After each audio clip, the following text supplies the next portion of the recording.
At 43, there's a lot of things that I look back at that I wish I could have told myself when I was 20 and 30.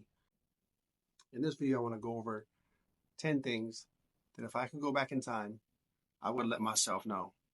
Starting with number one, pick a degree or a trade that's going to pay me well. I don't know about this whole, I know some people say like pick a job that's going to fulfill you and is your dream job. I believe that that's available for a select few. I don't want to sound pessimistic, but at the same time, I feel like once that dream is a job, it is a job, if that makes any sense. Sometimes we love the idea of something and maybe won't do it, but when you have to clock in and clock out and deal with all the bureaucracy at work, it might take away some of that shine. So that's my suggestion to myself.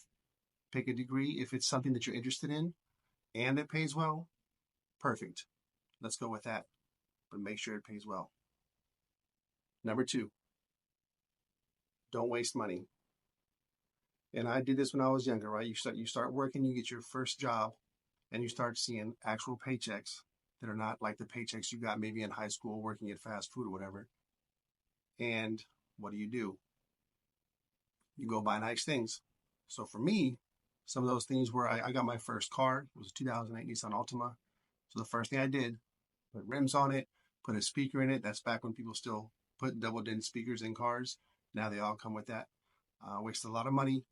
And honestly, those rims didn't add anything to the car. It looked nice, but it made the car less efficient. The tires would always rub and go flat. So that was a huge waste of money. Number three, forgive yourself and move forward. And by this, I mean, let things go, right? As you get older, as you progress in life, you're going to make mistakes. We all make mistakes. But if you dwell on those mistakes and live in that past, it's difficult to move forward onto the next thing and to move to where you should be going. So do your best to count your losses, pick yourself up, and keep it moving. Number four, set goals, but be present. I'm super guilty of this. It's very easy to set a goal and be so goal oriented that you completely lose track of the here and now. All you have in sight is the end goal, the finished product, and you don't enjoy the process. And I've done this several times. And what I've learned from it is that you literally lose years of your life. There's a couple of instances I can think of in particular where the goal would take me a year and a half. And as I look back, I'm like, I was there physically, right, with my kids and all that. But mentally, I was always thinking about achieving the goal. So I wasn't 100% present. I'm not saying all the time, every day, but I'm saying the majority of the time, if I look back, it's a lot of time lost. So it's okay to have the goals. It's great to have the goals, but you gotta be present. Number five, realize that no one is coming to help you. And I think, as pessimistic as that sounds as well, it's true. People will help to a degree, but no one is going to care as much about your success, whether financially, whether in your career, whether physically, whatever it is. No one's going to care as much as you.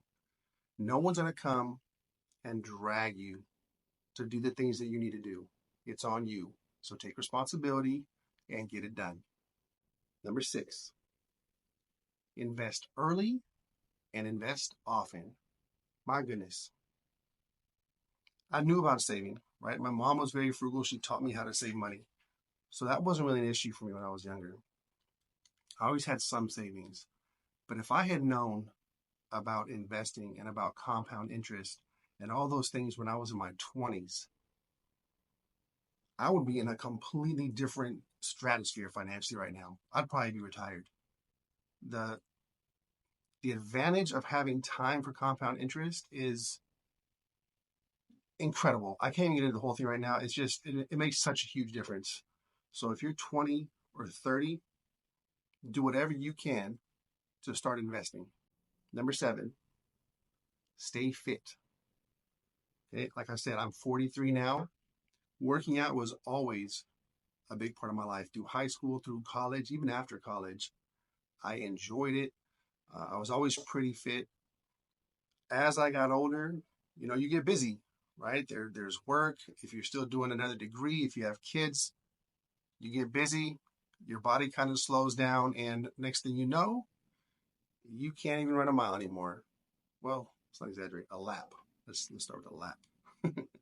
Unfortunately, that's probably where I'm at right now. Like struggling, I'm crawling around a lap.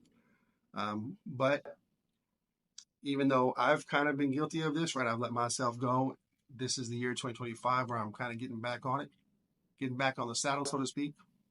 Bike is right there. That's the proof. I guess it doesn't prove it because I'm not riding it right now, but it is the goal. So it's much easier to stay fit than it is to get fit once you're out of shape, especially when you're older. So keep in shape. Number 8, act. Okay?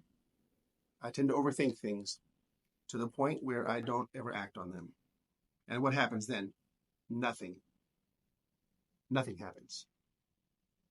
So I'm talking to myself, 20 and 30, act. You're young enough to make mistakes and to overcome those mistakes. Go do things. Go try new things. Move. Number 9, fail often. Don't be afraid to fail. Okay? It's going to happen regardless. And, I think of, I'm going to use my son again. I know I use him in a lot of these videos, but I think of when I play with him and you are playing something like Call of Duty, that's what we play together. And when you're on the cusp, like you're right there of getting a kill streak, at least me and him, right? You start playing timid and you start hiding in corners, like waiting for one more guy to come by so you can get that kill streak. And every time you die, every single time, because you are afraid to continue going forward and continue playing the game as you already were. So I think that kind of applies to life. Don't be afraid to fail. If it happens, it happens. You can get up and you can move on, but you have to go for it. It's way better to look back and say, man, I really wish I hadn't failed, than it is to look back and say, man, I really wish I would have tried. So don't worry about it. Do it often. And number 10, it's going to sound cliche, but honestly, it's something I say to my kids all the time. And that is, where there's a will, there's a way. And I truly believe that. Barring some kind of extenuating circumstance, if you want something bad enough, you have the ability to act and to make that thing happen. So those are 10 things I'm telling my 20 or 30-year-old self. I hope you can take something from it, and I will see you next week.